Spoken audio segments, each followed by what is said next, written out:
Oi, gente, tudo bom? Aqui é o Vitor.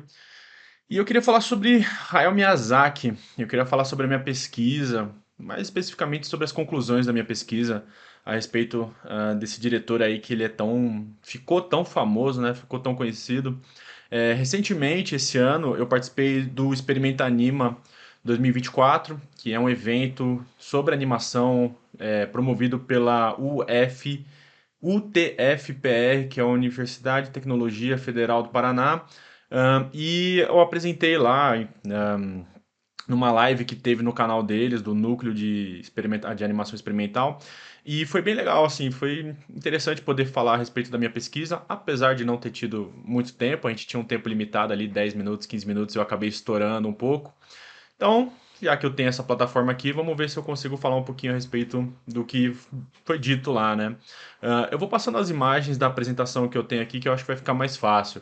Eu tenho aqui a minha apresentação que é categorizando a filmografia do Hayao Miyazaki, através da coleta e análise de dados sobre os seus personagens, que é basicamente o que eu fiz de conclusão da minha dissertação, né? Eu queria chegar sobre algumas conclusões, principalmente sobre as personagens mulheres dos filmes do Miyazaki, e eu acreditava que tinha alguma coisa errada a respeito das conclusões que a gente tinha normalmente, né? Desse imaginário coletivo que a gente tem a respeito dessas personagens. Ahn, mas eu confesso que eu mudaria muita coisa na minha dissertação agora, como método de pesquisa e como eu selecionaria os filmes para análise. Mas, de qualquer forma, eu vou mostrar aqui alguns dados para vocês, vou mostrar a apresentação para vocês, e daí a gente vai vendo. Primeiro, eu acho que dá para pular apresentações, né? Não preciso falar sobre o Hayao Miyazaki, ele é um cara muito, muito, muito conhecido. Eu acho que daria para contextualizar a respeito da minha pesquisa. Como vocês sabem, eu tenho um livro sobre a história da animação japonesa, que é esse aqui, ó. Ele tá esse formatinho aqui que eu fiz uma autopublicação com ele. Vai sair a segunda edição pelo pessoal da Labora Livros. A gente fez a campanha, foi um sucesso. Fez o Late Pledge, que foi outro sucesso. Eu já vi a prova do livro, já vi as imagens, já vi a capa, já sei que tá ficando cada vez mais legal. Agora é só esperar o envio. Provavelmente agora no final de outubro, começo de novembro já vai começar. Então eu tive que fazer uma contextualização histórica para poder entender quais foram as referências e quais foram os artistas que acabaram influenciando o Hayao Miyazaki de uma maneira ou de outra, né?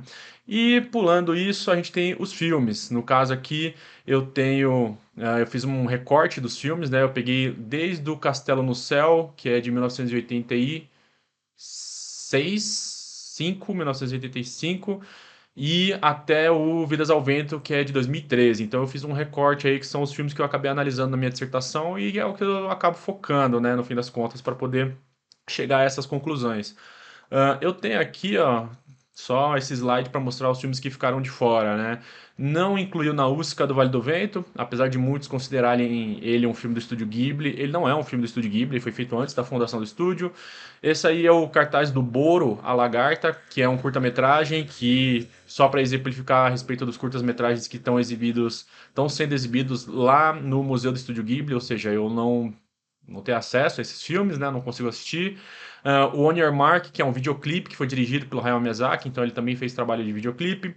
As séries animadas que ele fez também antes de fundar o estúdio Ghibli, no caso, né? É, diversos trabalhos que ele fez com o Isao Takahata e como animador, não como diretor. E por último, o filme do Menino e a Garça, que é muito recente, então eu também não incluí nessa lista aí de filmes que eu acabei analisando para poder chegar a essas conclusões, né? Só exemplificando aí como que funciona a pesquisa. Ah, como que eu fiz a pesquisa, né? O Castelo no Céu de 86, aí eu errei. Eu fiz uma comparação entre o Hayao Miyazaki e o Walt Disney e vi a respeito também dos arquétipos de princesa Disney para ver se eles se encaixam na personagem da Cheetah que está aqui, né? No cartaz. E acho essa comparação entre o Disney e o Miyazaki muito injusta. O Disney era produtor também, ele era um empresário e o Império Disney nem se compara, o Estúdio Ghibli nem se compara ao Império Disney, né, atualmente. Ah, então, só para contextualizar, eu fiz essa análise no Totoro de 88. Eu analisei os símbolos religiosos e folclóricos presentes no filme, tem artigo disso. Eu analisei o serviço de entrega Kiki sobre a metáfora do comportamento japonês após a Segunda Guerra Mundial. Tem artigo disso também, publiquei. Porco Rosso, a representação da mulher italiana durante o período entre guerras. Isso aqui é muito importante porque Porco Rosso a gente consegue saber exatamente em que tempo que ele está se passando.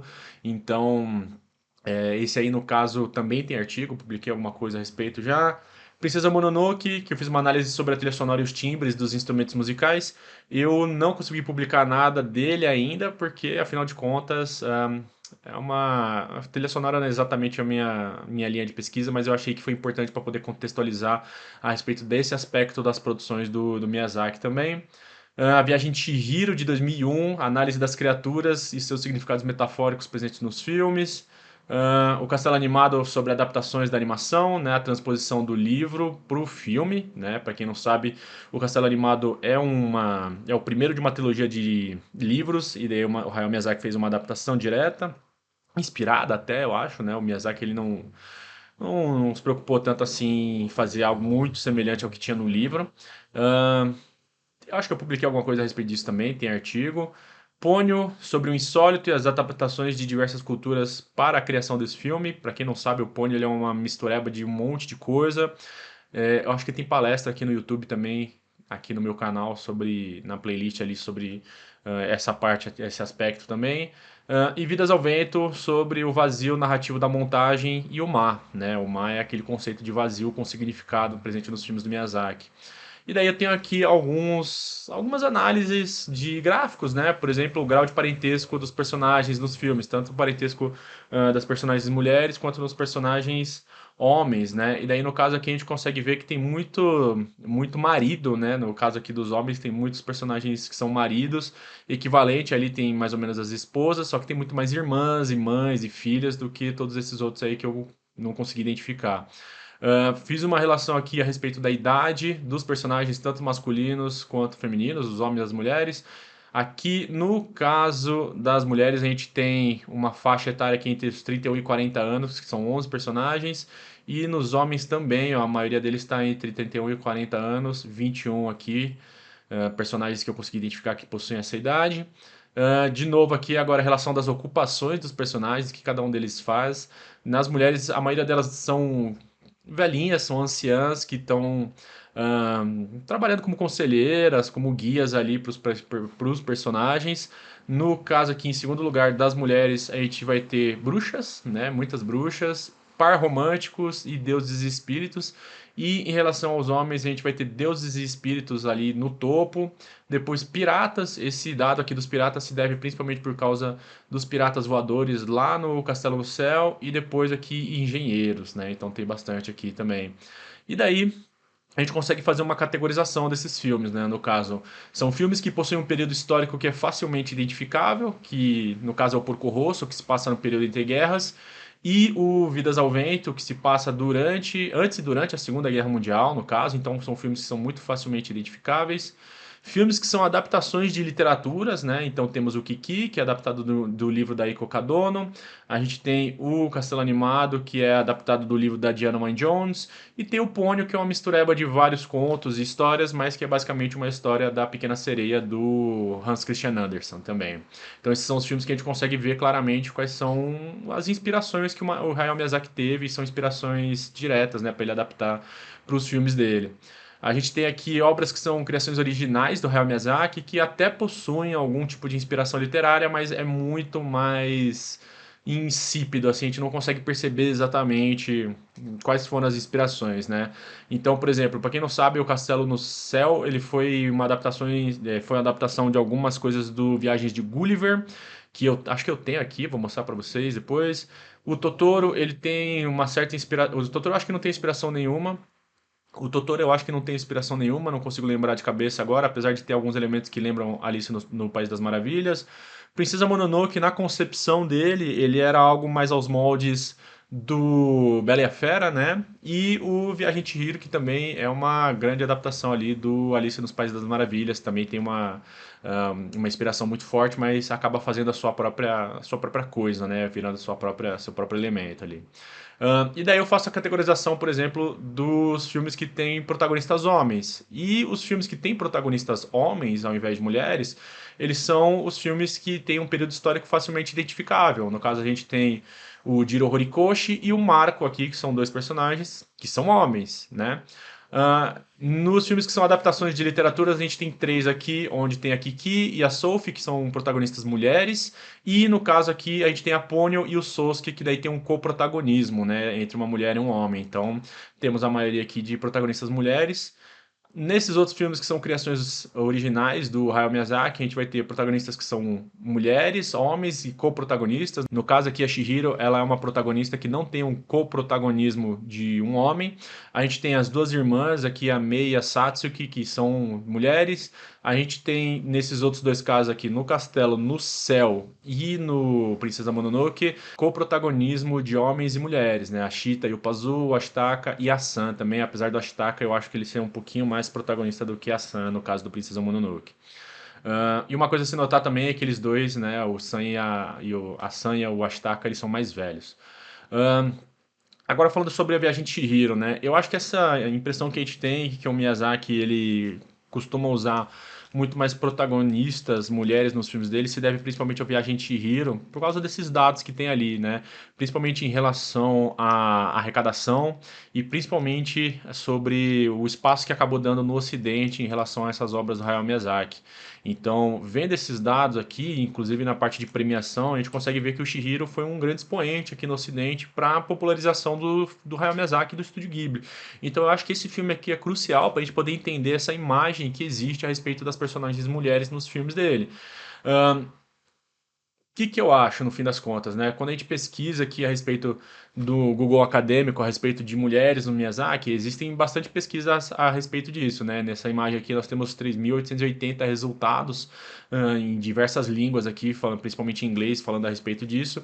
E é muito doido porque a gente tem essa conclusão aí de que nessa categorização que eu acabo fazendo, que está na minha dissertação também, eu sugiro que o filme, né, o da Viagem de Chihiro, acabou contribuindo para essa construção meio que equivocada dessas protagonistas mulheres nos filmes. E existem muitos outros elementos a acabar sendo analisados, né, além desse aspecto, né? Então eu vejo que tem muita gente falando sobre isso, mas só sobre isso, né? Então eu acho que esse tema e a popularidade do Viagem de Chihiro acaba meio que, de alguma maneira, eclipsando todos esses assuntos que são tão interessantes, tão mais interessantes até, né? E no fim eu acho que dá para colocar um contra-argumento, né? Principalmente a respeito das escolhas dos filmes, que quando ele coloca também protagonistas mulheres, muitos dessas protagonistas elas são mulheres no material original, né? Então foi só uma escolha do diretor acabar não mudando isso, ele não fez nenhuma mudança em relação a esse aspecto, né? Ele simplesmente se manteve fiel à obra original, mas eu deixo aqui que talvez haja essa necessidade de analisar o resto da obra do diretor que não foi incluído nessa pesquisa aqui para poder chegar numa conclusão um pouco mais completa. Mas até agora eu acho que o protagonismo das mulheres, ela é uma visão equivocada que a gente tem, principalmente aqui no Ocidente. Uma coisa que eu deixo bem claro é que as fontes que eu utilizo, elas são todas nas línguas que eu consigo entender, né? Português, inglês, espanhol, consigo traduzir alguma coisa ali de outras línguas, do francês, do italiano, com a ajuda do Google Tradutor, mas japonês, por exemplo, eu não consigo achar essas fontes, né? Eu não tenho acesso a essas fontes, então eu não sei o que os próprios japoneses acabam achando de tudo isso. E daí, no fim das contas, né, a pesquisa ela pode estar incompleta. No entanto, até agora, nada do que foi me apresentado consegue me fazer hum, acreditar novamente a respeito desse aspecto sobre as personagens mulheres, né? Eu não acho que o Hayao Miyazaki está preocupado com isso. Eu acho que ele nunca esteve preocupado com isso, para ser bem sincero. Eu acho que, no fim das contas, é uma construção nossa, um dogma nosso, principalmente do público ocidental, e que não reflete exatamente o que está presente ali na obra, né? Eu acho que uma das coisas que todo mundo pode acabar falando é que, mas foi uma Hayao Miyazaki disse que sim. Só que eu estou analisando a obra, eu não estou nem aí para o que o diretor está falando, né? No fim das contas, quando ele libera o filme, quando ele libera esse produto para o mundo, vira outra coisa, né? Ele não é mais dono daquele produto, ele não é mais dono daquela obra de arte. Ela está aberta para todo tipo de interpretação. Então, eu não acho que a gente deva levar em consideração exatamente tudo que o Hayao Miyazaki fala a respeito dos próprios filmes, tá, gente? Até porque diretor de cinema tem muito ego, né? E o ego acaba trabalhando, inclusive, no próprio julgamento da própria obra, né? reconhecer as falhas e tudo mais. Então, eu acho que a gente tem que tomar um pouquinho de cuidado quando a gente está falando a respeito disso, né? E no fim das contas, né? Levando em consideração a minha pesquisa e todo esse tempo que eu passei estudando o Hayao Miyazaki, algumas reflexões pessoais que eu posso tirar disso é que antes eu era muito fã do Hayao Miyazaki. Eu era muito, muito, muito fã. Só que a pesquisa, fazer o aprofundamento da pesquisa e pensar mais criticamente a respeito dos filmes e chegar a essas conclusões que eu cheguei, que de certa forma vão de encontro com certos dogmas que foram estabelecidos, eu deixei de ser fã, né? Eu virei meramente um pesquisador, né? Meramente um pesquisador. Sou um bom pesquisador, né? Tem algumas coisas publicadas a respeito dele, tem livros e tal. E eu me sinto muito chateado às vezes com algumas coisas que eu vejo a respeito de palavras que são muito rasas sobre as obras do Hayao Miyazaki. Eu acho que ele tem um grande potencial assim de análise mesmo e de pesquisa. Eu acho que outros pesquisadores mais novos, pessoal que está entrando na vida acadêmica agora, no mestrado e tudo mais, eles têm uma base muito interessante para poder trabalhar, mas a gente fica preso a esses preconceitos, a esses dogmas e essas pré-definições a respeito dos filmes dele, quando na verdade não tem nada a ver, né? A gente tem que levar em consideração outros aspectos das obras, né? E no fim das contas é isso, né? Eu lembro que quando eu vi o Menino e a Garça, eu assisti na pré-estreia lá na Liberdade, e mexeu muito com aquele filme e acabou mexendo muito comigo ainda, porque provavelmente é a última coisa que o Hayao Miyazaki vai fazer em vida, né? Ele tá muito velhinho, tá com 83 anos já, é, e é muito gratificante poder ter visto a filmografia desse diretor na sua completude, né? Eu acho que vi praticamente todos os filmes longas-metragens dele, fora, claro, séries animadas e outras coisas ali que eu não tenho acesso, né? Como os curtas também. Mas é muito gratificante poder ter acompanhado essa produção desse cara em vida, né? Eu acho que, no fim das contas, o Miyazaki, ele foi um exponente muito importante, talvez o cara mais influente para animação atualmente, né? Muita gente é influenciado pelos trabalhos do Hayao Miyazaki, tenta simular de alguma maneira, ou de copiar, ou de se inspirar e tal. Então, querendo ou não, foi muito legal participar dessa jornada do Hayao Miyazaki, dos filmes dele, e ver que tem muita gente que gosta, né? Que acabou chegando aqui no Brasil e gente que a gente ainda consegue discutir. Eu só queria poder conversar com alguém que vá além do é muito bonito, gosto bastante, é muito fofo, adoro, porque eu acho que existe muita coisa pra gente poder analisar. Existe muita coisa, existe muito mais profundidade nesses filmes do que a gente pode até dar crédito, né? Então, é isso, né? Só umas reflexões pessoais aí a respeito desses filmes que me são tão queridos e tão caros ainda, né? No fim das contas, eu acho que, por mais que eu tenha deixado de ser fã, eu não deixei de gostar, mas eu acabo vendo com olhos distanciados, né? Eu acabo saindo dessa persona que gosta muito e tá muito no hype para ver os filmes e que se sente muito acolhido pelos filmes para esse distanciamento de, né, ver com outros olhos, ver com algo menos passional até, apesar de gostar bastante, e se puder, talvez até fazer uma citação do Princesa Mononoke, ver com os olhos desvelados, né, alguma coisa onde parece que aquele véu que encobria todo o misticismo a respeito dos filmes do Miyazaki, ele foi embora, e agora eu consigo ver mais claramente, né, eu consigo entender um pouquinho melhor a respeito desses filmes, não que eu saiba tudo, tá? Não que eu seja o maior especialista de Hayao Miyazaki do planeta, nem nada do tipo, mas eu acho que eu sei um pouquinho, depois de tantos anos pesquisando. E é isso, gente. Obrigado. Até a próxima.